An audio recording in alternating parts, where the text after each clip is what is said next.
Goeiemôre almal, wees gegroet in die wonderlike naam van Jesus op hierdie geseënde Vrydagoggend. Kind van God, het jy al ervaar dat wanneer jy oor 'n situasie gesels, dan dink jy baie keer, ja, is ek nou klaar? En as jy klaar is, dan besef jy maar, ek het eintlik lank oor hierdie situasie gepraat. En dan kan jy nie verstaan hoekom nie. Kom ek vertel gou vir jou. Wanneer jy passievol is oor 'n sekere situasie, wanneer jy voel, jy het baie om te deel, wanneer jy voel, daar is iets op jou hart en dit moet uitkom, dan voel dit baie keer asof dit gou-gou verby is, maar dan het jy eintlik soveel tyd daaraan spandeer.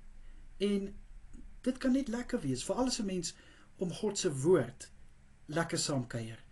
Ek het al baie keer as ek vir julle so die woord opneem, dan dink ek, okay, dit was 'n kort woord, maar dan kom ek agter, nee, dit is nie kort nie, dit is hier 4-5 minute.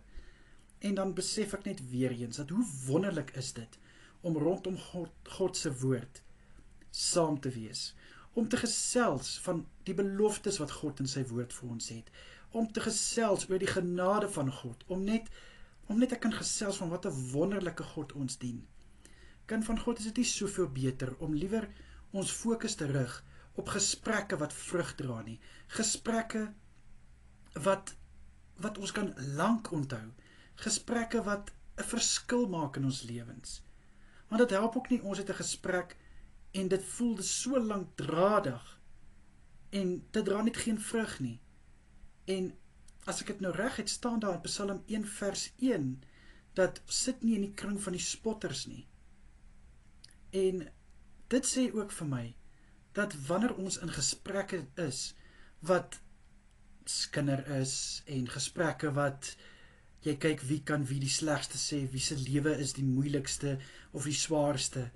Dit gaan nie 'n gesprek wees wat 'n mens wil bywoon nie of hoe. Dis 'n gesprek wat jy net eintlik wil opstaan en jy wil loop. Maar wanneer ons begin gesels oor getuienisse, wanneer ons begin gesels oor mense wat hulle harte vir God gee, wanneer ons begin gesels oor hoe wonderlik dit is om 'n kind van God genoem te word, dan is dit 'n gesprek wat so lekker is, dat jy wonder, maar is dit regtig nou verby? Ons het dan so kort gepraat, en dan eintlik besef jy, nee, jy het 'n wonderlike lang gesprek gehad, en dis wat ek ervaar met hierdie woord wat ek elke dag vir julle bring. Dis vir my regtig so 'n groot voorreg en 'n plesier om vir elke een van julle elke dag met woord te kan bedien wat die Here op my hart lê. En dis hoekom ek sê, soms voel dit ek gorrel, maar dan besef ek, Jesus Johannes, nee, jy het eintlik uit jou hart uit gepraat, en kyk hoe lank het jy hier aanspandeer. Want hoekom? Want dit is jou passie en is iets wat vir jou lekker is. So kind van God, ek wil jou uitnooi. Hierdie naweek, spandeer tyd saam met mense in gesprekke wat jy kan vrug van vat. Gesprekke wat jy eintlik lank kan onthou. Gesprekke waarna jy nog meer en meer sal smag. Dit is my wens vir elkeen hierdie naweek. Geniet julle naweek en kyk mooi na julleself. Totsiens almal.